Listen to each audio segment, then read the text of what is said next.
آپ دیکھیے کہ اسرائیل اور امریکہ جو سب سے بڑے بدماش ہے دنیا کے، ان کا حشر نشر کر کے رکھ دیا ہے. اب وہ ایک چائنا کے پاس بھاگ رہا ہے، دوسرا پیوٹن کے پاس بھاگ رہا ہے. چائنا کو بھی امریکہ اپنا آفیشل اینیمی کہتا ہے اور رشیا کو بھی وہ آفیشل اینیمی کہتے ہیں، اور یہ دونوں انہی کے پاس بھاگے ہوئے ہیں کہ وہ ایک یمنیوں کا علاج ڈھونڈ رہا ہے اور دوسرا جو ہے حزب اللہ کا علاج ڈھونڈ رہا ہے، لیکن یہ علاج جو ہے وہ مل نہیں رہا ہے. اور رشیا نے انکار کیا ہے، پیوٹن نے کہہ دیا بھائی تم جانو تمہارا کام جانے. یعنی جیسے چائنا نے جواب دیا تھا نا، کہ چائنا نے تو کہا تھا کہ یہ جو کچھ ہو رہا ہے تمہاری وجہ سے ہو رہا ہے. جب چائنا کو اپروچ کیا امریکہ نے کہ یمنیوں کے حملے رکوائیں، تو چائنا نے کیا کہا کہ یہ جو کچھ ہو رہا ہے تمہاری وجہ سے ہو رہا ہے، تمہیں چاہیے کہ تم غزہ میں جنگ بند کرواؤ، بجائے اس کے کہ ہمیں آ کر کہو کہ ہم یمنیوں کو روکیں. ہم نہیں روکیں گے. تو پیوٹن کی جانب سے بھی ایسا ہی رسپانس دیا گیا ہے. تو یہاں سے ایک اور نقطہ سمجھ لیجئے کہ یہ جو پیوٹن نے یا چائنا نے پوزیشن لی ہوئی ہے نا فلسطین کے حق میں، اسی لیے میں کہتا ہوں یہ کوئی معمولی چیز نہیں ہے. اور بھائی پیوٹن کے پاس وہ کیوں گئے ہیں؟ کیونکہ پیوٹن ان کا سگا ہے. رشیا کے ساتھ ذرا تعلقات کی ہسٹری اٹھا کر دیکھ لیں، کیا اسرائیل کے کیسے تعلقات ہیں، اسرائیل کے چائنا کے ساتھ کیسے تعلقات ہیں. بہت اچھے تعلقات ہیں ان کے. چائنا کی ہائفا کے اندر انویسٹمنٹ ہے، ان کا ایکسچینج پروگرام ہے آف دا اسٹوڈنٹس. ان کے اسٹوڈنٹس جو ہے وہ اسرائیل میں آ کر پڑھتے ہیں اسکالرشپ کے اوپر، اور ان کے جو ہے وہ چائنا میں جا کر پڑھتے ہیں اسکالرشپ کے اوپر. ان کے اچھے تعلقات تھے 7 اکتوبر سے پہلے. تو 7 اکتوبر کے بعد انہوں نے اسٹرانگ پوزیشن لے لی ہے، اور بالکل وہ ان کو جو ہے نا ہیلپ کرنے کے لیے تیار نہیں ہے. ایون ایک واقعہ ریڈ سی میں ہوا تھا، جب چائنا کا جہاز پاس سے گزر رہا تھا اور یمنیوں نے اسرائیلی جہاز کے اوپر اٹیک کیا، اور چائنا کا جہاز گزر گیا وہ وارشپ ساتھ، اس نے کوئی ان کو ریسکیو نہیں کیا. اس کے بعد جناب اسرائیل نے بڑا رونا دھونا کیا چائنا کے سامنے کہ دیکھیں یہ تو آپ نے ہمارے ساتھ بڑی زیادتی کی، ہمارے جہاز کو وہ اٹیک کر رہے تھے اور آپ نے آ کر ہمیں ریسکیو بھی نہیں کیا. تو یہ جو چائنا اور رشیا آپ کے حق میں پوزیشن لے کر کھڑے ہیں نا، یہ کوئی اس کو معمولی چیز نہ سمجھے کہ وہ اٹھے ہیں ایک دن 7 اکتوبر کے بعد انہوں نے فلسطین کے حق میں پوزیشن لے لی ہے. ماضی اٹھا کر دیکھ لیں، یو ایس ایس آر کس کے ساتھ تھا؟ وہ کبھی آپ کے ساتھ نہیں آیا، انہوں نے کبھی آپ کو اسلحہ نہیں دیا. اگر وہ پہلے آپ کو سپورٹ کرتے تو پہلے بھی یہ قبضہ ختم ہو سکتا تھا. تو اس واقعے سے یہ دوسرے والا جو نقطہ ہے وہ بھی زیر غور رکھیے. تو یہ جناب ایک بڑی کامیابی، اس کو آپ کنسیڈر کریں گے. حزب اللہ کی جو نہ پیچھے ہٹ رہی ہے، نہ کسی پریشر میں آ رہی ہے، نہ کسی برائب کے اندر آ رہی ہے. پیسے بھی بہت آفر ہوئے ہیں لیکن وہ ڈٹی ہے اور فلسطین کی آزادی سے پیچھے وہ کسی بات کے اوپر راضی نہیں ہوگی. اب میں مزید حزب اللہ کے حوالے سے خبریں آخر میں چل کر رکھوں گا، لیکن پہلے غزہ سے ایک بہت بڑا واقعہ رپورٹ ہوا ہے. بہت کامیاب ترین حملہ کیا ہے بروز عید، اور ان کی بہت زیادہ کیجویلٹیز ہوئی ہیں اس واقعے کے اندر. ناظرین پچھلے اگر 36 گھنٹوں کی رپورٹس اگر دیکھیں تو 36 گھنٹوں میں اسرائیل کی چیخیں نکلوا کے رکھ دی حماس نے. پچھلے 36 گھنٹوں میں 3 بڑے واقعات کون سے ہوئے ہیں؟ پہلا واقعہ ہوا ہے ایک ملٹری وہیکل کو نشانہ بنایا گیا جس میں ان کا آفیسر اور کمانڈر سمیت 12 فوجی مار دیے گئے. وہ بہت بڑا واقعہ، اور اس کے بہت امپیکٹس آ رہے ہیں، بہت امپیکٹس ہیں. اس کے ہم وقتاً آپ کے ساتھ شیئر بھی کر رہے ہیں کہ وہ احساس جو ناکامی ہے، احساس شکست ہے اور احساس نیست و نابود ہونا ہے اسرائیل کے اندر، وہ بہت بڑا ہے. اور اس کے امپیکٹس مغرب کی اتحادی حکومتوں میں یہ بڑے ہیں کہ آج 254 دنوں کی جنگ کے بعد اگر اسرائیل کی یہ کامیابی ہے تو ہم اس جینوسائیڈل وار کو سپورٹ پھر مزید کیوں جاری کریں؟ اندر بھی اپنا جو خلفشار بڑھائیں، دنیا میں بھی اپنا امیج تباہ کریں، اکنامک نقصان بھی کریں، اور ایٹ دی اینڈ اسرائیل نے اچیو بھی کچھ نہیں کرنا. تو اس کے بہت وائڈر امپیکٹس ہیں. ایک یہ واقعہ ہوا. دوسرا واقعہ کیا ہوا کہ ٹروپ کیریئر کو نشانہ بنایا گیا. اور ابھی یہ تیسرا واقعہ ہوا ہے پچھلے 36 گھنٹوں کے اندر، اور اس میں ناظرین ایک بلڈنگ کولیپس کر گئی ہے.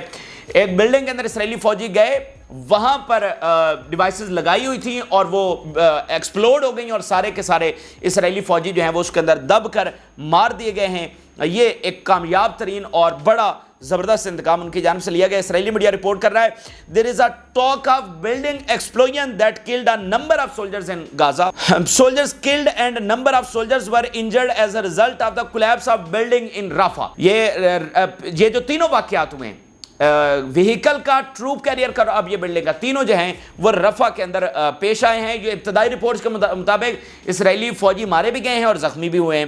اب پھر آپ دیکھیے ان کے مختلف ہاسپٹلز میں کیا صورتحال ہے. 3 wounded arrived at شریک زدیک hospital in Jerusalem from the event that occurred in Gaza today. اب میں سوال یہاں پر ناظرین یہ پوچھنا چاہتا ہوں کہ کہاں غزہ، کہاں یروشلم؟ تو کیا غزہ کے سراؤنڈنگ میں کوئی ہاسپٹل نہیں بچا کہ جہاں پر ان کے زخمیوں کو لے جایا جا سکے.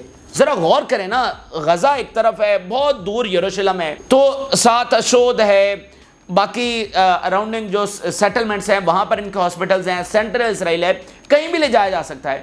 لیکن وہ یروشلم کے اسپتال میں لے کر آ رہے ہیں.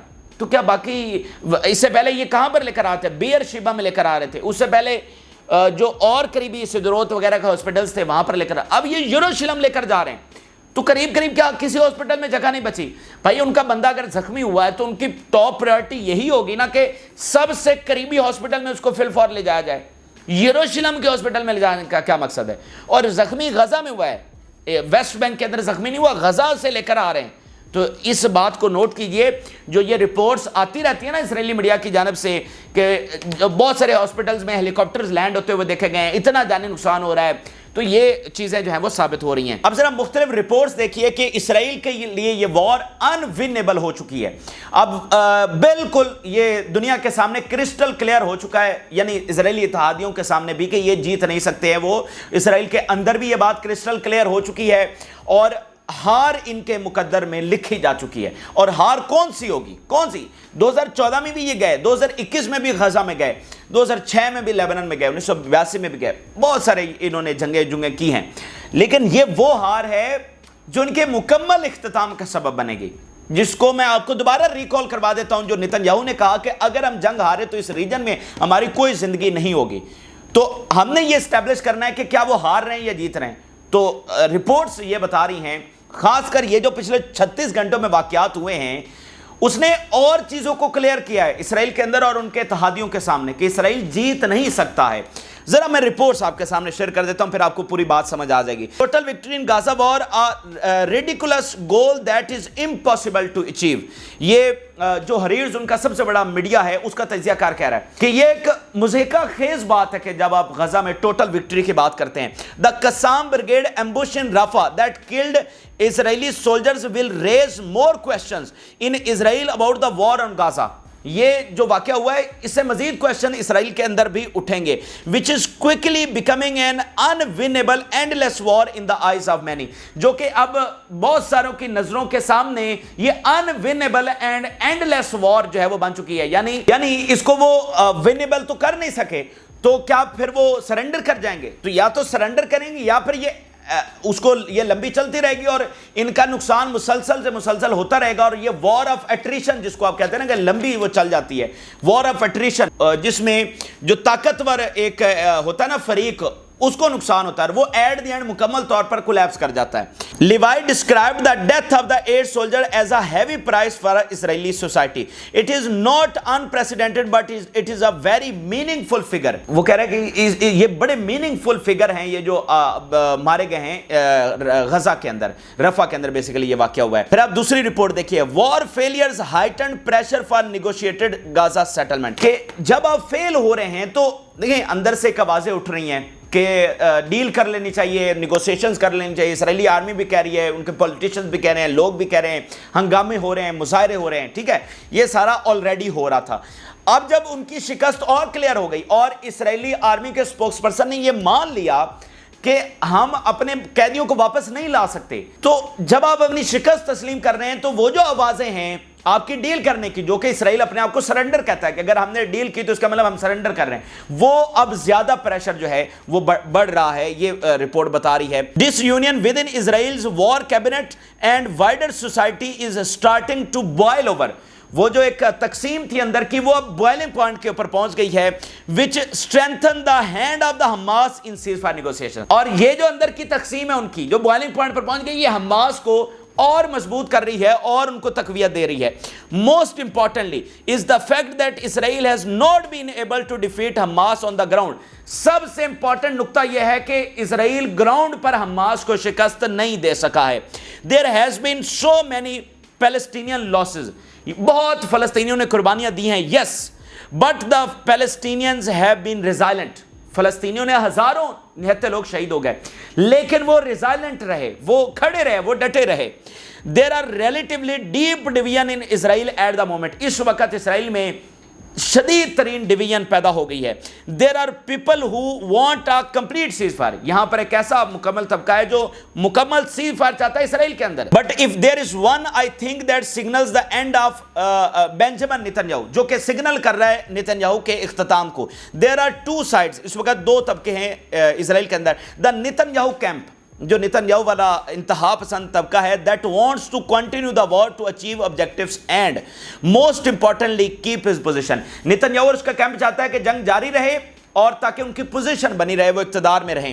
The other side sees after 8 months of war Israel has not achieved any of the objective. دوسرا طبقہ یہ دیکھتا ہے کہ 8 مہینوں کی جنگ کے بعد اسرائیل کچھ اچیو نہیں کر سکا ہے. And the only way forward is through negotiations. کہ آپ نے ساری طاقت, سارا زور, ساری ملٹری پاور, ساری ٹیکنالوجی, سارے وسائل, ہر طرح کا حربہ آزما کر, ہر طرح کی وحشت, جبر, تشدد, ظلم کر کے دیکھ لیا. آپ نے نیوکلر بم سے زیادہ بم گرا دیے, کوئی کسر چھوڑی آپ نے ایڈ بند کر کے بھوک سے بھی ان کو شہید کیا, آپ نے کوئی کسر نہیں چھوڑی. امریکی فوج براہ راست آ کر لڑی, یہ تاریخ سے یہ چیزیں بلائی نہیں جا سکیں گی. تو وہ دوسرا طبقہ یہ کہہ رہا ہے کہ یہ سارا کچھ تو ہم نے کر کے دیکھ لیا, تو ہم نے اچیو کیا ہے؟ کچھ بھی نہیں. تو اسی لیے اب اگر وے فارورڈ کچھ ہے تو وہ نیگوسیشنز ہے, یعنی حماس کی شرائط کے سامنے سرنڈر ہے, اس کے علاوہ ہمارے پاس کوئی آپشن نہیں بچا ہے. یہ وہ بات کر رہے ہیں سروائیول, بھائی وہ اپنے سروائیول کی بات کر رہے ہیں کہ اب ہمارا سروائیول اس میں ہے کہ ہم نیگوسیشنز کی طرف چلے جائیں. اگر ہم اس جنگ کو مزید جاری رکھتے ہیں تو پھر ہمارے بچنے کے کوئی چانسز نہیں ہے, اس لیے وہ نیگوسیشنز کی بات کر رہے ہیں. اچھا, اس کے علاوہ مزید اسرائیلی میڈیا کے مختلف تجزیے دیکھیے. The government must return the prisoners in exchange for ending the war in Gaza. اب گورنمنٹ کو یہی کرنا چاہیے کہ وہ ایکسچینج ڈیل کر لے. Netanyahu as usual prefer his personal interest over the interest of the Israel, so we will not defeat Hamas in the current war. ہم حماس کو ہرانے میں کامیاب نہیں ہو سکیں گے. نیتن یاہو اپنے پرسنل انٹرسٹ کو پریفر کر رہا ہے اسرائیل کے نیشنل انٹرسٹ کے اوپر, یعنی وہ خود تو ڈوبے گا ہی ڈوبے گا, اسرائیل کو بھی ڈوبے گا. Hamas has succeeded in rebuilding itself in Gaza Strip. Hamas مکمل جو ہے وہ ریبلڈ کر چکی ہے اپنے آپ کو اور غزہ پٹی کو کنٹرول کر رہی ہے. The failed administration has led us to the worst strategic situation we have never known before. یہ حکومت, یہ لیڈرشپ ہمیں اس نہج کے اوپر لے کر آئی ہے, اس ناکامی کے اوپر لے کر آئی ہے جو اب سے پہلے ہم نے وٹنس نہیں کی.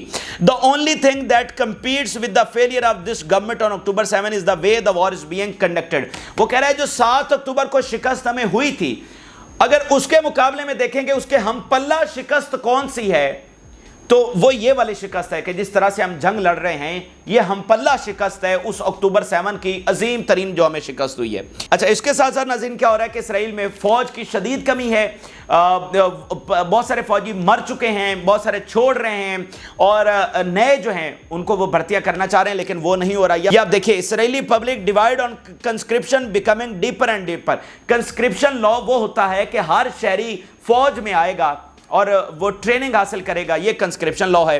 اور یہ اس وقت جو الٹرا آرتھوڈاکس طبقہ ہے, وہ طبقہ جو آپ دیکھتے ہیں جنہوں نے وہ بلیک پینٹ کوٹ پہنا ہوتا ہے اور وہ لمبے لمبے بال رکھتے ہیں, یہ ان کا سب سے زیادہ مذہبی طبقہ ہے, ان کو الٹرا آرتھوڈاکس کہتے ہیں. اور یہ کنسکرپشن لا سے ایگزمپٹڈ ہے, یعنی ان کے لیے وہ شرط نہیں ہے کہ یہ فوج میں آ کر بھرتی ہوں گے. تو اب چونکہ ان کے پاس قلت ہے تو یہ ان کو کہہ رہے ہیں کہ تم بھی فوج میں آؤ, لیکن وہ کہہ رہے ہیں کہ ہم نہیں آئیں گے. اور یہ اسرائیل کا سب سے زیادہ پاورفل طبقہ سمجھا جاتا ہے, ان کے خلاف اب کوئی ایکشن نہیں لے سکتے, لیکن اب ان کو بزور بازو وہ فوج میں لانا چاہ رہے ہیں اور وہ ریزسٹ کر رہے ہیں. اس کے اوپر وہاں کے ایکسپرٹ یہ بتا رہے ہیں کہ یہ اسرائیل میں بہت بڑا طوفان لے کر آئے گا, کیونکہ نہ یہ ٹیکس دیتے ہیں, نہ ان کے اوپر کوئی اور آپ ایکشن لے سکتے ہیں, اور ان کو بہت ساری مراحت ملتی ہیں. یہ وہاں کا سب سے جس کو کہتے ہیں سپیریئر طبقہ, ان کا کچھ نہیں کیا جا سکتا. تو ان کو بزور بازو کرنا, ان سے کوئی کام لینا, تو یہ بہت بڑا ایک اندرونی کولیپس کا بھی وجہ بنے گی, جو آلریڈی ایک خرابی ہے.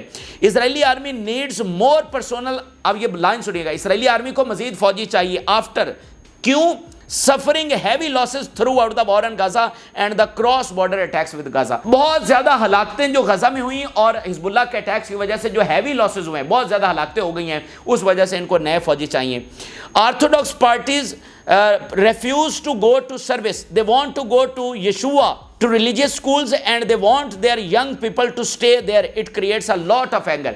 اور وہ جو مذہبی ان کا الٹرا آرتھوڈاکس طبقہ ہے وہ فوج میں نہیں جانا چاہتا, بلکہ وہ ریلیجیس سکولز میں, یشوع میں جانا چاہتا ہے اور اپنے بچوں کو وہاں پر نہیں بھیجنا چاہتا, اور یہ شدید اینگر وہاں پر پیدا کر رہا ہے.